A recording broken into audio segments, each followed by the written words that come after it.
Hello, my name is Sadia Aideen from Atlanta, Georgia, and I am a cocktail artist. Today, I'm making romance juice. Let's get started. We start with fresh cut strawberries and fresh basil, and also an ounce and a half, the cocktail artist's simple syrup.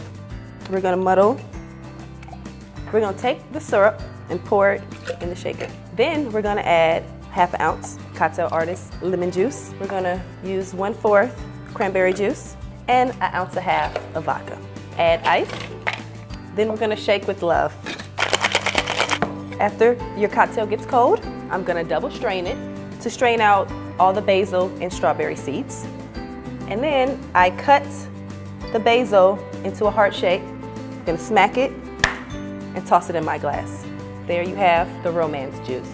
You can find other holiday cocktails at cocktail-artist.com.